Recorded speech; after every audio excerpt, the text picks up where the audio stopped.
I've been planning this video. I am doing my mid-year check-in.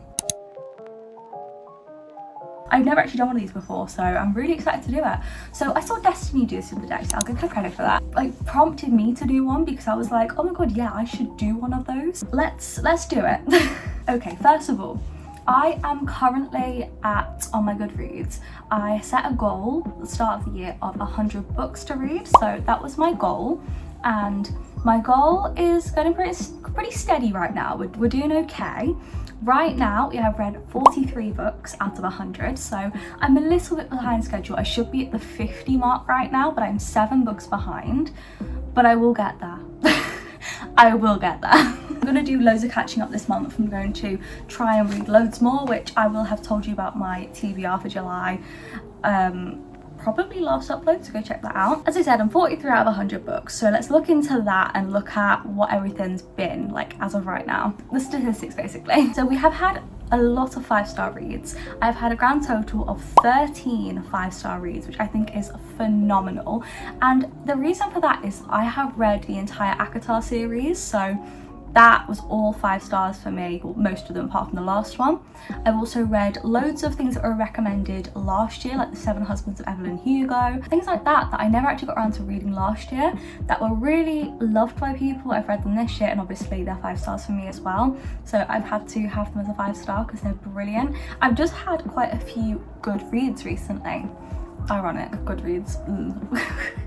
My average rating so far has been 4.4 star, which I don't think is bad, honestly. I've only had about 3 disappointing reads and 2 DNFs.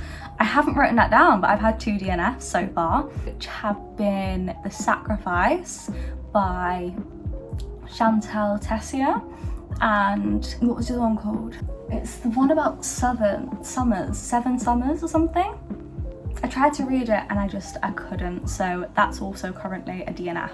Splitting these down, I've read 6 audiobooks, which I've never read audiobooks until this year, so I'm very impressed with myself. I've read 17 ebooks, so things on my Kindle, and 20 physical books, which is insane to me. Like, to me, I do not feel like I've read 20 physical books. That is insane. Like, looking at my shelf, I'm like, there's not 20 books there, but there is. Like, there's over 20. That's insane to me. Putting these down even more, like breaking them down, we have read 10 fantasy books, 18 romances, 7 thrillers, 3 mystery sort of books, and 1 dystopian book. I want to get more of my dystopian books. I'm about to read one, and I have loads on my TBR for this month, so as I said, go check out that TBR video. But I really want to up my dystopian books because that is my guilty pleasure, is dystopian books. My shortest read has been 88 pages, which was Evidence of the Affair, and my longest read was a grand total of 757 pages, which was A Court of Silver Flames. Now let's have a look at the specifics. My favourite read of the year.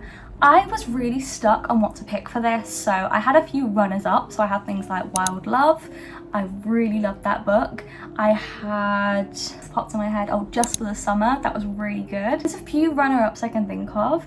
The one I had to say is so generic and I don't care. I picked A Court of Mist and Fury as my #1 favourite of this year so far.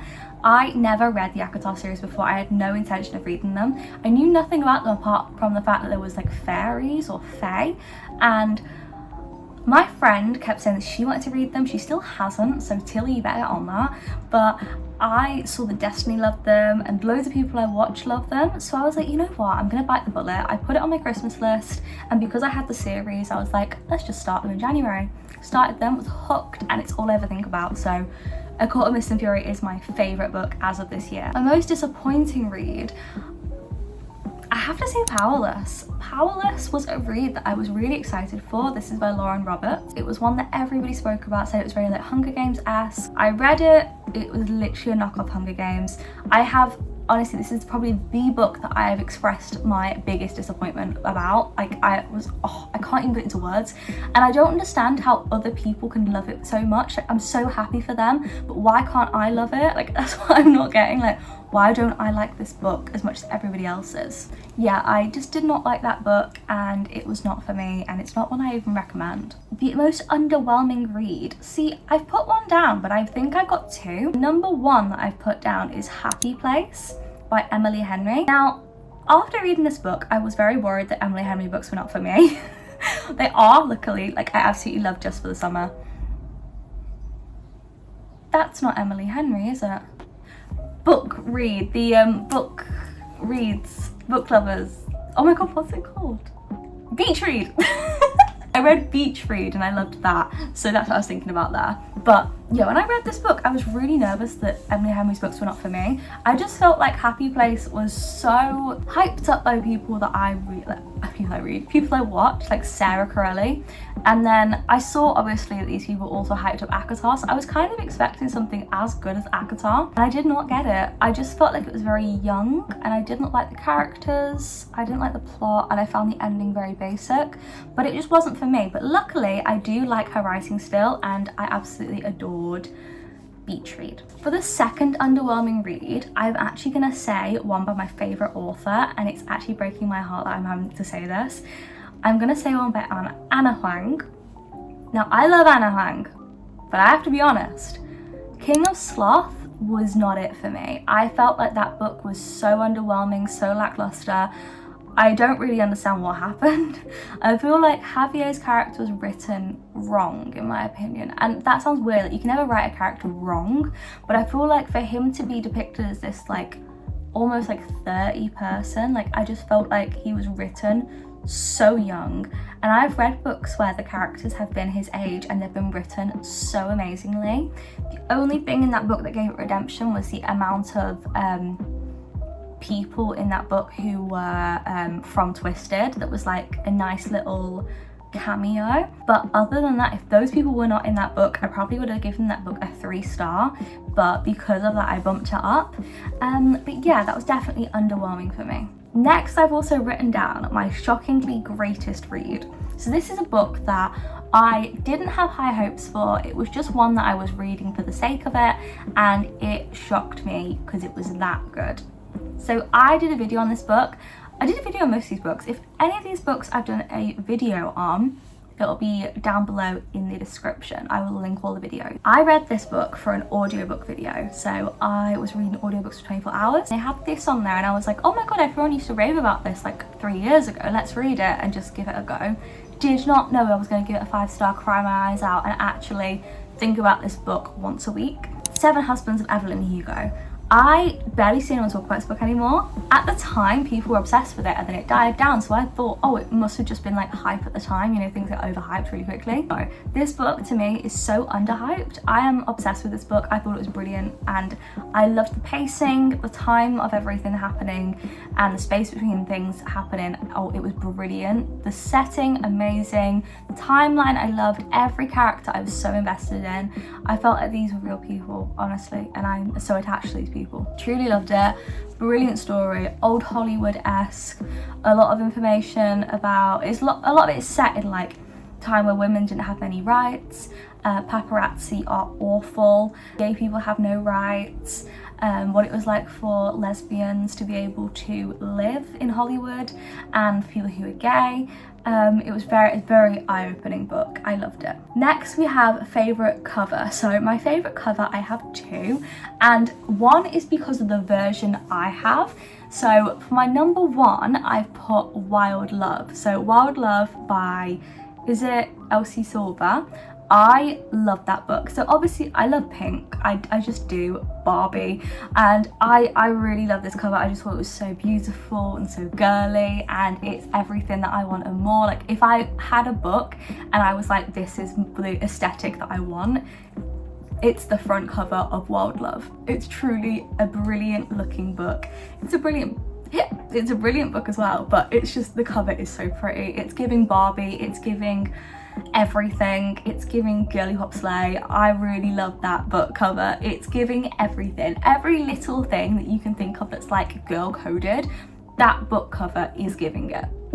And then I also have another one. I want to show you my version, and there's a reason why I'm obsessed with this book cover. I'm hiding up here. Don't know why. The book that I secondly put down as an amazing cover is The Brothers Hawthorne. So I have the hardback because that's all that's available in this book, which I'm not mad at. I actually love how, I don't actually care that this is in a different size to the other books. I just think like, it's a cool cover. So this is the cover, really cool, right? It's got all the vine leaves and all the things in the book that, looking at it now, you're like, oh my god, I recognize everything. Cool, love that. But then if you are like me and you take the dust jackets off your books when you read them hardback, I like to do that. Like, I resonate with you there. So I take the hardback jackets off, that's all good, right? However, I'm used to the covers just being like this, no engravings. So first of all, we have engravings on the side saying what the book is. Love that. I've seen that on other books though as well. The bit that sent me, there is a key. There is an engraved key on the front of this book. I just thought that gave this book so much more. Like, I just can't, I saw this and I was like, this book's gonna be very good. And I know they say don't judge a book by its cover, but we literally are right now. But this cover, look at it. It is gorgeous. It is beautiful. Oh, it keeps focusing on my face. Can you see it? Yeah, now you can. Look at it. The cover is just absolutely gorgeous. Beautiful. I mean, look, and it literally is silver. Like, it glints in the sun. Beautiful. So I had to put this as one of my favorite covers. So as I've said, I have got 7 books to catch up on right now. I am a little bit behind, but I have just finished an audiobook, and the day before yesterday I finished a physical copy. I won't lie, I did have a big reading slump last month and the month before. I've really struggled getting back into reading. It's like I'm worried that I'm gonna miss out on things because I'm sat reading and like as if I should be doing other stuff. But I'm literally just rotting my brain watching TV. I'm not actually doing anything. So I'm getting back into reading. I am reading audiobooks right now. I'm really enjoying audiobooks, but I'm absolutely adoring physical copies right now. I'm not so much a Kindle girly pop right now, but I'm obsessed with physical copies. Hardbacks are my favorite right now. So, I have got a few books that I'd like to read before the end of 2024, but I will do that in a separate video. I will see you guys soon. Thank you for watching. Subscribe and like and do all that stuff. I will see you guys soon. Tell me where you are up to on your reading challenges, and if you don't hit them, it really doesn't matter. It's not the end of the world. It's numbers on a screen. I'll see you guys soon. Bye.